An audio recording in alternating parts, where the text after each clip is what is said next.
I don't need an intro. You read the thumbnail. Let's just get into this. And I apologize right now. This is going to be a longer video, but good news for you. The Canon R6 Mark III has a awesome feature that I just learned about. It's also on the R5 Mark II, where you can load and save custom settings in your camera. So I just went ahead and saved all of my custom settings to a file. There's a link down below. You can download it and just load it into a memory card, pop it in your camera, and you'll have all of these settings. You don't even need to watch this whole video. Do that, have my settings, and it's that easy. But if you want to listen to me explain why I choose some of the settings that I choose, this video is just for you. Let's jump right in. Now, just letting you know, these are the settings that I personally choose to use as a wedding and portrait photographer. Your use case might vary significantly compared to what I use it for, especially if you're shooting wildlife or maybe you're shooting cars. You're probably not going to want to use the settings that I use, but maybe you get a little pointer here or there as we go through this, and it could help you out. Let's take a look though. But like I said, this is really going to be geared towards anyone shooting people. Let's take a look. Check it out. Very first thing I'm going to do is I'm going to factory reset my camera so you can see exactly what it's like right from the beginning. So when you first get your camera and you take it out of the box, this is what you're going to see. First, we're going to choose our language, English. Before using the camera, you have to set up a password, which is kind of annoying, but you can turn it off later. So my password is going to be super sophisticated. 123456. If you ever get your hands on my camera, there you go. That's my password. Let's enter it one more time. Awesome. Now we have that all set. Settings complete. Perfect. Next thing we got to do is set up our month, day, year, and time. So today is December 5th, 2025. The time is 13:03. And the time zone I am in is New York. Okay. Perfect. Take a moment to connect your camera with your smartphone. Yeah, I'm just going to go ahead and skip that because I don't want to do that right now. We can always do that later on. Awesome. We're in the camera. Let's dive right into these menus. The very first thing that we are going to come to is our red menus, which is kind of like the bread and butter. Probably some of the most important information is in these red menus. But the very first option we have is our image quality. And we have to change one setting later on in order for us to really dial in what I like to use here. For now, we're going to leave it alone and we'll come back to it. Now, quick note. If you are trying to follow along with me or you're doing this on your own camera, it is advised to have a lens attached to the camera body or else some of these features may not be available to you and you might be wondering what's going on. It's because you don't have a lens attached. So throw a lens on it before you start this process. Okay, here we go. In the 2 seconds that I was talking to this camera, the R6 Mark III decided to ask me for my password again, and this is where we're going to turn it off right now. So we're going to click Do Not Ask Again, and we're going to put our password in 1, 2, 3, 4, 5, 6. Okay, and we're not asking that again because that's super annoying. I get why you might want to use it depending on where you're shooting, but I don't care. I don't want that on. All right, let's go right through these settings. We're going to go pretty quickly. I'll stop and explain the important ones, but let's move along. Other than our image quality, we got nothing else in this first menu. So let's go to the next menu. In menu 2, we're going to go to ISO speed settings. The very first one, ISO speed. Now we have 3 little presets right here for different ISOs. I like this, but I'm going to change it a little bit. 200, I'm okay with. The second one though, right now it's at 400. I want to change that to 800. So we're going to register that to the second one. And then the third one, I'm going to register to 6400. The reason why I register 800 and 6400 is because those are the native ISOs for when it comes to video. Next, we're going to come down to the ISO speed range, where the minimum we're going to change to 50, and then the maximum we're going to put up to 102,400. I just like having the options of going a little bit further on both ends of the spectrum for our ISO. Your auto range you can set if you want to use that, but I personally do not use auto ISO, so that's something you change if you use it. And then anti-flicker shoot, we're going to enable that. It comes in handy when you're shooting under LED lights. In the next menu system, we're going to go into color mode and then picture style. We're going to click change. And then I'm going to go down and set up a user default one. Now, because I shoot in RAW, which we didn't set up yet, but we'll get back to it. Because I shoot in RAW, this does not affect the RAW files, but it does affect the preview on the back of the camera. And on the back of the camera, I want to see a good image, but I also want to see the detail that's there. So I'm going to show you what I like to do. We're going to go ahead and adjust some of these settings.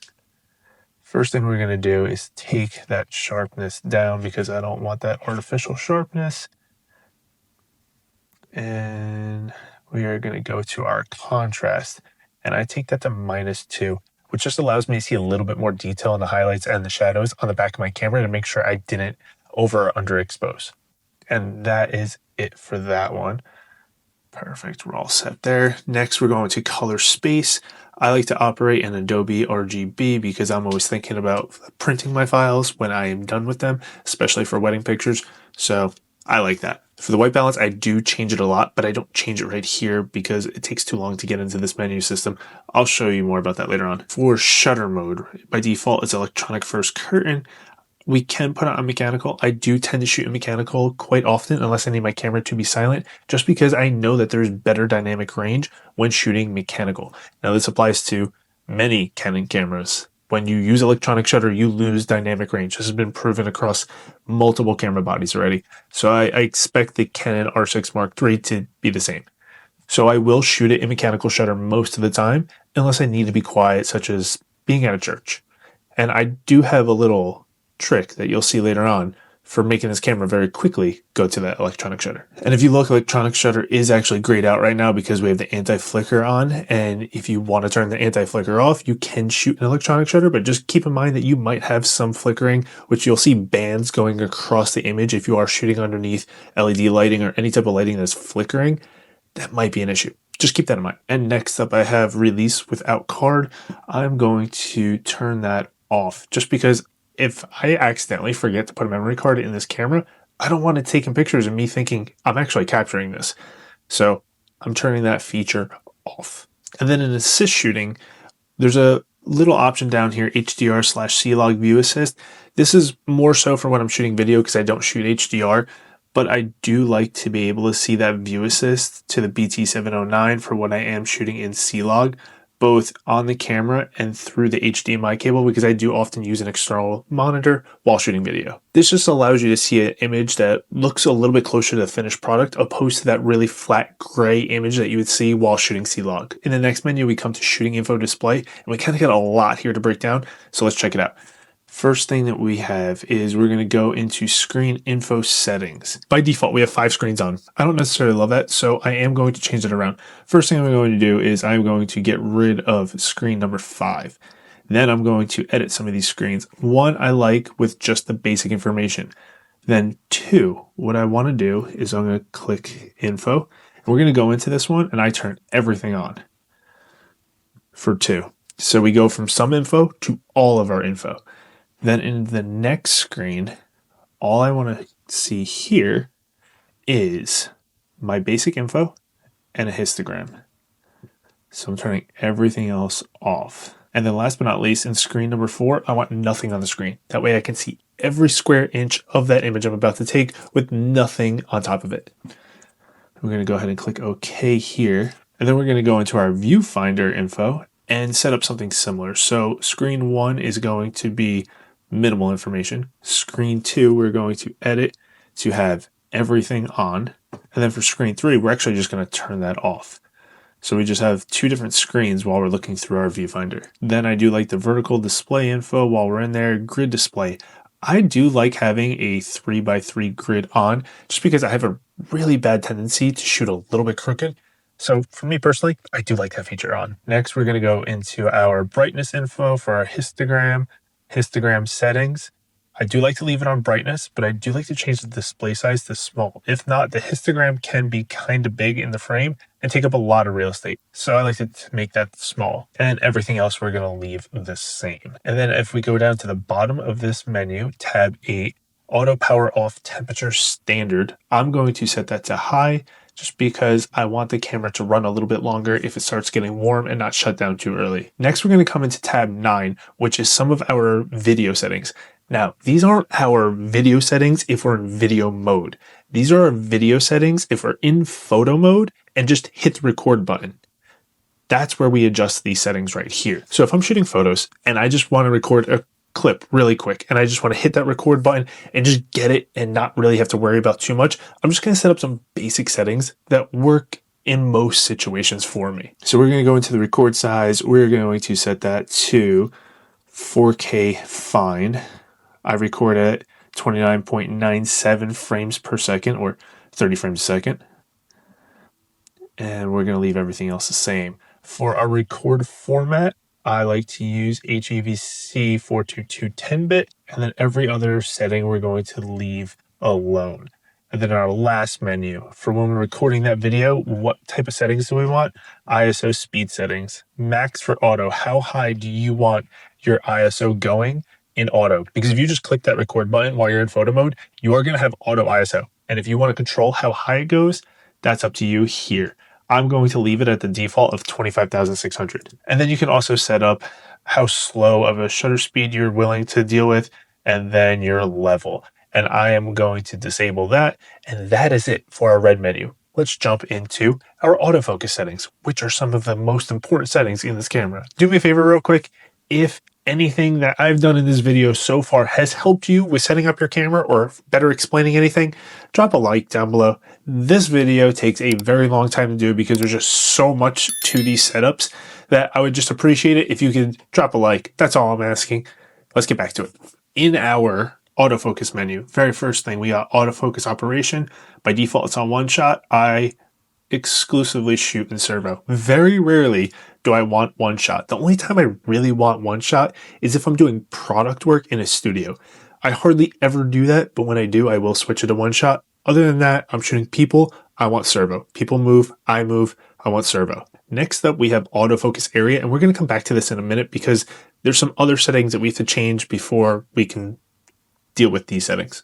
There's a lot of that in this whole setup process. Next up, whole area tracking servo autofocus is set to on by default. I am going to do something later on that again changes that setting. So we're going to go to this second tab. Now by default, we have subject to detect is people. I'm okay with that. People's good with me. I do shoot animals sometimes. I do shoot vehicles sometimes. So I will change that. Sometimes I leave it on auto, but right now people is cool. Eye detection auto. I love that feature. We're going to leave it on. It auto just means which eye it automatically detects, left or right. If you have a preference, you can set it here. I leave it on auto. Register people priority. Awesome setting to use. If you know who you're going to be shooting and you're shooting them a lot, like a wedding photographer does, bride, groom, super important people. Take a picture of their faces in the beginning of the day, register their faces into your camera. It's a really cool feature and a talking point at the beginning of a wedding day saying, hey, I'm going to program your face into my camera. It's kind of fun. Try it out sometime. You can even do it on a portrait shoot, a lifestyle shoot, a branding shoot. It's a cool feature. Give it a shot if you've never played with it. Next in tab 3, I do like to change this to manual, and I am going to adjust the tracking sensitivity to be a little bit more locked on instead of jumping around. I find it to just be a little bit better. Specifically in my R5 Mark II, I did turn this down -1, and I have found it is much more sticky on the subject that I want it to be on, and I really like it that way. I am still playing with it to see if it's 100% with what I like, but I'm 90% sure that's the setting for me. In tab number 4, next thing that we have to turn off because we are not noobs is our autofocus assist beam firing. I find it so annoying when I'm a guest at a wedding and I just see that orange autofocus assist beam blind me in the face. I hate it. These cameras can autofocus very well without it. You don't need it. Unless you're shooting in pitch black, you really don't need that feature on. Next up, this is where I talked about earlier with our autofocus areas. We're going to limit autofocus areas. The ones that I use, we're going to turn that one off. We're going to leave that on. Off, off. 1 and 2 stay on. 3 is off. Whole area is off with an asterisk next to it. You'll see in a minute. And then we're going to leave this one on, off, off, off. So the top row is all different autofocus points plus tracking. That bottom row is going to be without tracking. So I do leave the smallest autofocus point on without tracking because sometimes I want to focus on a very small spot and be very specific, and I don't want my camera to start tracking something. That's the reason why I leave that one on. The rest of the time, I usually do want tracking. So those are the other autofocus areas that I do leave on. And for my flexible zone autofocus 1 and 2, I will adjust those to have one that's a little bit smaller and one that's pretty big, both of them being right in the middle of my screen and being square. Next up, we have orientation linked autofocus point. This I do really like, but I want to set it to point only. With this feature, depending on which way you're holding your camera, if you rotate from horizontal to vertical, your camera will remember which autofocus point that you were using, and it'll go back to it. So if you're shooting vertical with an autofocus point, let's say at the top, and then you go to horizontal real quick, it'll switch to whatever you used at horizontal last. And then when you go back to vertical, it'll go back to that last used autofocus point when you were shooting vertical.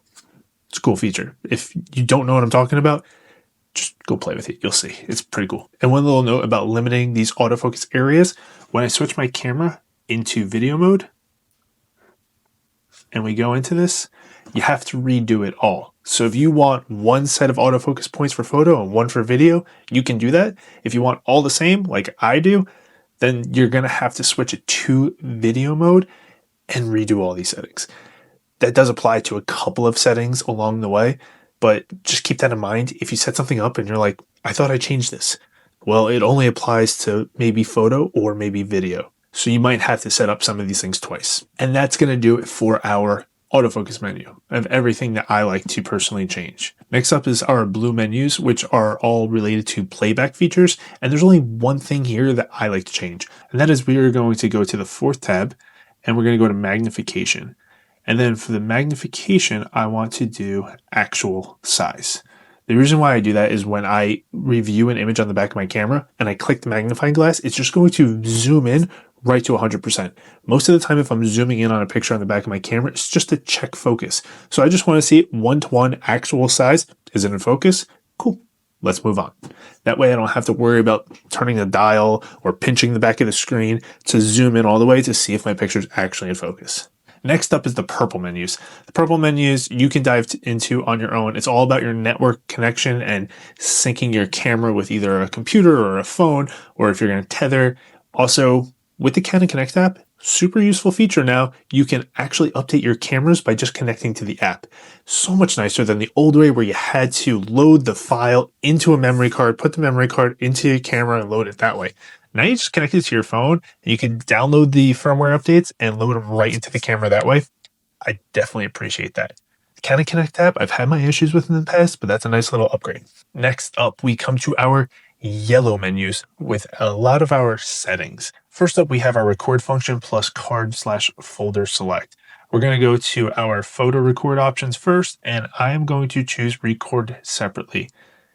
Next up, we have our record for video, leaving that on standard.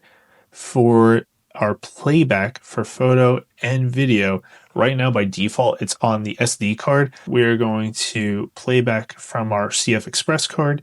And one thing I do want to do is set that as our priority card. And then for our video, we want to do the same just because you will lose out on some of the video functionality if you're recording to too slow of an SD card. So let's just record to the faster CF Express cards and click OK here. Now, this setting that we changed right here, the record options for our photo, where I clicked record separately, this is where we're going to go back to one of those red menus that I talked about real quick. We're going to go back here right to the beginning for image quality. This is where you have the option of recording different file formats to different cards.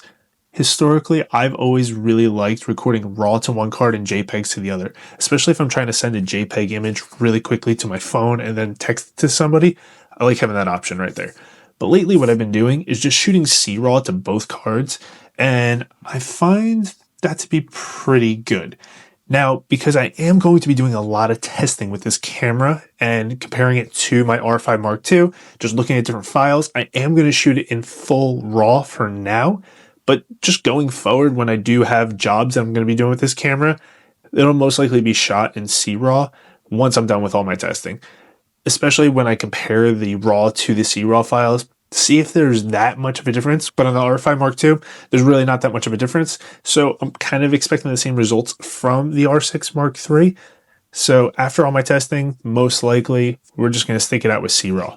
And I am going to sometimes shoot C-RAW also to the SD card, but sometimes I will shoot the just large JPEG, especially if I know I need to transfer files really quickly. Next up, we're going to come down to auto rotate. Personally, I only want this on the computer. When I'm looking at the image on the back of my camera, I hate when I see a vertical image on a horizontal screen. I can very easily turn my camera. I want to see the picture a little bit bigger. We're already dealing with a 3-inch screen, horizontal screen. I can very easily turn my camera. I want to see the picture a little bit bigger. We're already dealing with a 3-inch screen. It's small. Let me see the picture a little bit bigger. So I don't want it to rotate on the back of my camera. I want it to be as big as it possibly can be. Next up, we're going to come to the third tab, the audio settings. And just know, to adjust the audio settings, you have to have the beep enabled. So right now it's enabled. If we look at volume, we have the option to adjust all of the different volumes. If we go back and disable our beep, we can't adjust the volume of anything. Not just the beep, but anything on the camera. So we have to enable the beep. And then we're going to go to volume. First one, shutter volume. That fake shutter sound is god awful. I mean, maybe it's cool if you just want to show somebody how quick 40 frames a second sounds, but nope, I'm turning that off. Then comes the focus beep. The focus beep. Nothing says, I just got my camera from Best Buy, like a focus beep. Turn it off. Just do it. Nobody wants to hear it. No one at all. Turn it off. Touch sound's already down by default. The self timer, I actually like that feature.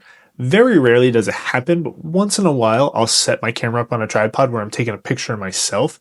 And it's just nice having that little beep to count down to when the image is going to be taken. Next up, we're coming to screen brightness.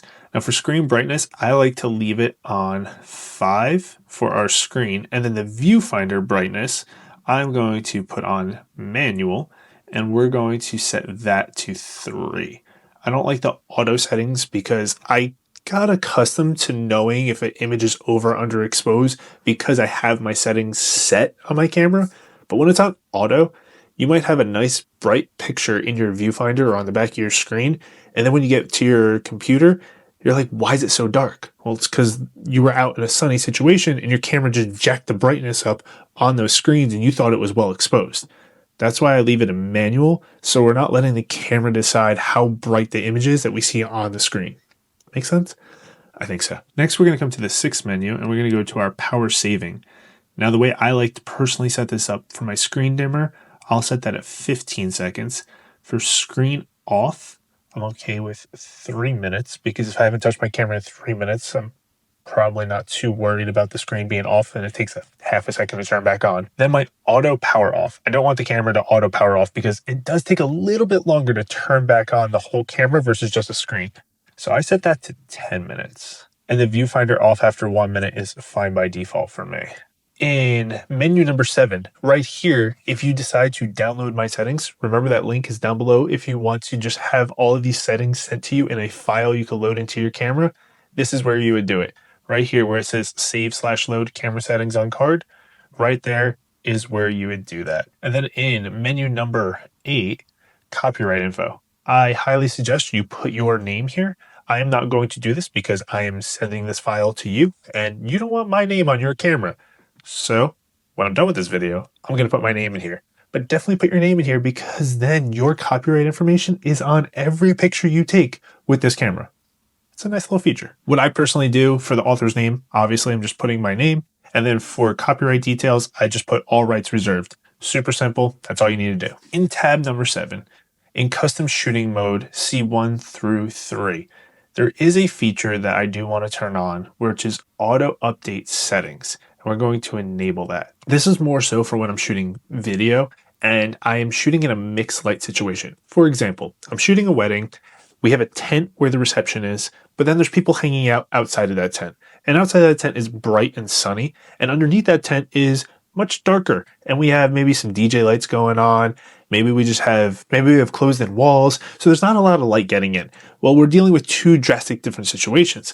So when I want to go from one spot to the other, my camera settings change. And it's just super easy if I'm shooting in one spot and I have C1 enabled and I have my settings dialed in. And then for the other spot, I have C2 enabled.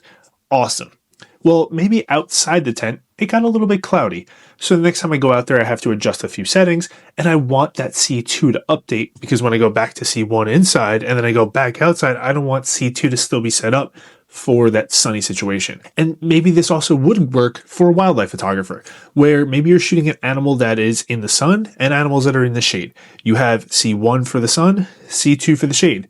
Well, what happens if that sun went behind a cloud? The shaded area is going to become darker and the sunny area is going to become darker. Well, we're going to have to change our settings. And you want those to just auto update in those C1, 2, and 3 profiles. I think that's a really cool feature. I have it enabled for whenever I am using that C1, 2, and 3. It's also really nice to have when I know I'm going to be swapping between photo and video. Using this camera as a hybrid camera, I will set C1 for my first preference of photo and then C1 for video for my first preference for video. And then if I do have to make any changes to it, they're just going to get saved right in while I'm in that mode. So I can very quickly switch back and forth between photo and video in that C1 profile. All right, we're in the home stretch. We're getting there. Now let's get into the menus where we can really customize this camera to be what works best for us. Starting right off in our green menu, the very top first setting is where I really change a lot about this camera. So our shutter button, our video button, I'm leaving. As soon as we get to the next set of options, this is where things start to change. So for my M-FN button, what I am going to do is direct point autofocus area selection. And we're going to do that in both photo and video mode. Next up, we have AF on. What I'm going to do here, which I mentioned earlier in the video, is we're going to start and stop whole area autofocus tracking. Now, earlier in the video, I turned that feature off because I knew that I'm going to map that button to just turn it on. Say, something important is there, camera. Please find it quickly and focus on it. And we're doing that for both photo and video as well. Then for my star, what I like to do is go to my registered people priority. So I could turn that feature on and off when I have my people registered in and their faces, and I want to prioritize them, turn it on. If I don't want to, turn it off very quickly at the touch of a button. And we're doing that for video as well. And then next up for my autofocus point button, I'm going to have that set up to switch to registered autofocus function. And if we click info right here, what I'm going to do is turn on a specific autofocus area that I have registered. We want to click info here. We're going to click autofocus area, then we're going to click on autofocus area and decide which autofocus area we want to use. I personally like to use 1 because that's just going to be a small square saying anything in the middle of the frame, focus on it and focus on it fast. It's just nice in like an emergency situation. And then in my video mode, because I don't care about that as much for video, I'm going to set that button to my false colors. Next up, we have our depth of field preview button, and I like to map that for photo to being my silent shutter.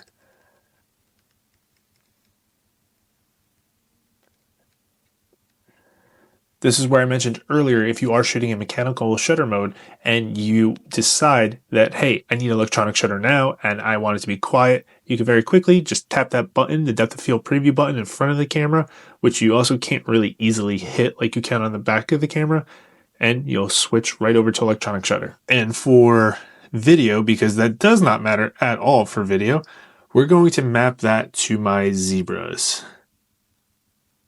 I like having that feature on to let me know if I am properly exposed.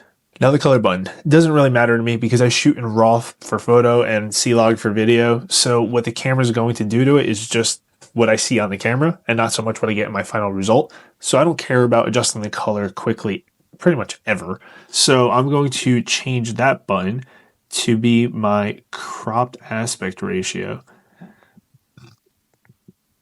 Now, if you're shooting in photo mode and you select this and you are shooting RAW, it will show you a cropped in version on the back of the camera, but the actual raw file doesn't get cropped. So I really like this for when I want to see what a picture would look like with just a little bit of a crop, and maybe I don't have enough zoom and I know I'm going to crop it later. It's just nice being able to see it in the camera. It's not a function I use a ton, but it is nice once in a while. And then for video, I'm just going to leave it alone. Next up is our set button. What I like to do with the set button is set the screen to max brightness, because sometimes I'm outside and I can't see the back of my screen. I just want to quickly check a picture, but then go back to my settings to make sure I'm getting a good shot. Or maybe I just want to show somebody the back of my camera and they're not used to the screen being as dim as I personally like it.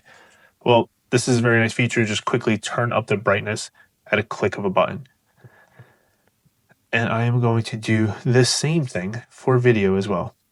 And that's it for all my custom buttons. I know, it was a lot. Let's keep going. We got more customization to do. Next up in the third tab of the green menus, we have touch and drag autofocus settings. I do like to enable this, and my position relative active touch area is going to be top right. I can't really show you, but when you have the camera up to your face, you can actually move around your autofocus point by dragging around on the screen. The top right portion of the screen becomes almost like the joystick, the little thumb joystick on the back of the camera, but you can use the screen, which is another way of just moving around your autofocus point. I don't use it a ton, but when I do, it's nice to have. And then the last thing I'm going to do in this custom menu is image jump.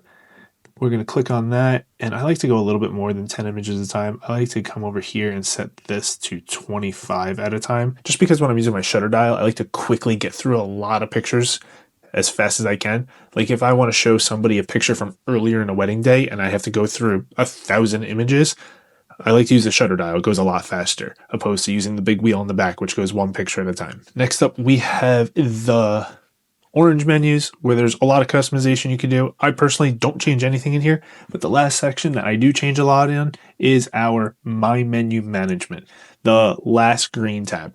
I change a lot here. Stick with me. We're going to go through it quickly, but I'll explain as we go. Just note that this looks like a very long, daunting list, but just if you can kind of remember the order of everything in the menus as you go through the camera, that's the order that this list is in. So that might help you a little bit have a general idea of where things are. The first one that I like to set up is going to be my most used functions in the camera that I just want to quickly access. So we're going to configure, we're going to select items. The first thing I like to have is format memory card.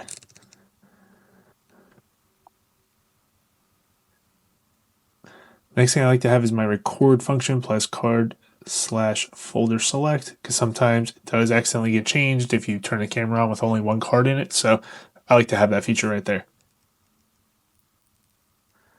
Next, I like to put my battery info so I can see the exact level of my battery and as well as my battery health. Next up, I like to put my shutter mode. This allows me to quickly switch between that mechanical and electronic shutter. Next up, I put on my anti-flicker because sometimes I want that on, but sometimes I do not. Next thing I want to put on is my subject to detect, because sometimes I want to detect people, sometimes animals, sometimes auto. We're going to change that right here. Have that very quickly accessible to us in that menu. Next up, we're going to put in our shutter mode so we could quickly and easily switch between electronic and mechanical shutter. And the last thing on this list is going to be our anti-flicker. So we're going to add that, and that is it for menu number 1. Next up, we're going to add in another menu of other highly used functions. First thing we're going to put is autofocus area. Then we're going to put whole area tracking servo. After that, I have focus mode. Since this menu is all about autofocus, I put subject to detect again in this menu. I also put register people priority. And that is it for menu number 2. Now we're going to add another menu. In menu number 3, this is some of the features that I use once in a while. This is barely used, but I don't want to have to dig through the menus to go find it because I do use these features, but when I do, I never remember where they are. So I just put them on this tab. The first one's going to be multiple exposures. Once in a while I shoot real estate, so it's nice to have that quickly accessible. Next up is a interval timer in case we ever want to do a time lapse. Then we have our HDR shooting for the very rare occasion that I do want to shoot in HDR. Then I'm also going to include time-lapse movie, in case we are shooting a time-lapse once again. And then we're also going to add screen brightness and viewfinder brightness in case we ever need to adjust those if it's maybe a little too bright or a little too dark, depending on our shooting situation. That's it for number 3. And then we have one more that I want to set up, and that's going to be completely dedicated to all my settings related to video. First is going to be movie record size. Then we have our audio settings. I'm going to put our tally lamp on there in case we want to turn that off during recording for whatever reason. I'm going to put my zebra settings in here. I'm going to put my false color settings here in case we need to adjust those. And then new to our Canon R6 Mark III, I'm also going to put our open gate here in case we want to shoot open gate. Now, earlier we picked which autofocus zones that we wanted, and now I want to set up the sizes of them.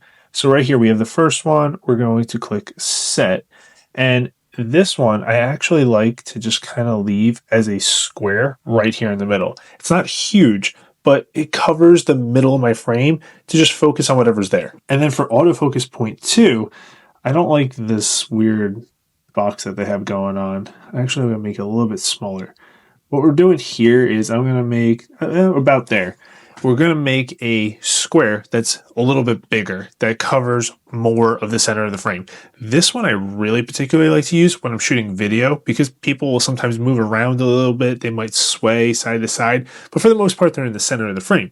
Well, right there, that'll still track that person if they start doing this while recording them. So real quick, we're going to take a look at some of my default video settings that I use as well, only right here in the red menu. The rest of the customization stuff we pretty much talked about as we went through it. All right, so in my shooting mode, I like to shoot in 4K. This is pretty much what I shoot all my YouTube videos in, and it does a pretty good job for social media content as well as weddings. And then my frame rate, I'm shooting at 30, unless I ever need to change it to 60 or 120. I have the option there, but for the most part, I'm at 30. And the other option I'm going to change is my movie record format. I like to shoot HVC 422 10-bit. Open gate is going to be off. Yeah, open gate. Let's talk about that for a second. How come everybody was so high on it when it was the Canon camera, but then they announced the A7 IV and it doesn't have open gate, and everyone's like, oh, open gate? It doesn't matter that much. I have another video coming on this real soon. We'll talk about it more later. Let's get back to this. Next, in tab number 4, another thing we're going to do is color mode. We're going to go to CP, info to change. We're going to select it, and we're going to Canon Log 2. That's pretty much all I shoot in when it comes to recording video for anything serious. Then we're going to go over to tab 8, where we are going to make sure that we have our view assist on, which we set up earlier, but right now it is on for both the camera and HDMI if you're using an external monitor. And last but not least, we're going to tab number 9 in our shooting info display. Like I mentioned earlier, unfortunately, some things have to be set for both photo and video. This is one of them. We're going to have 1 with minimal information. Number 2 is going to show us everything.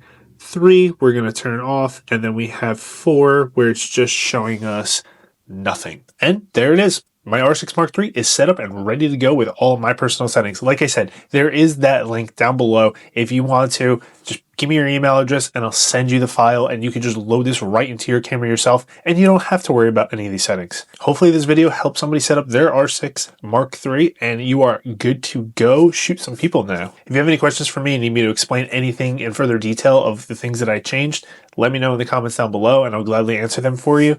And until next time, peace.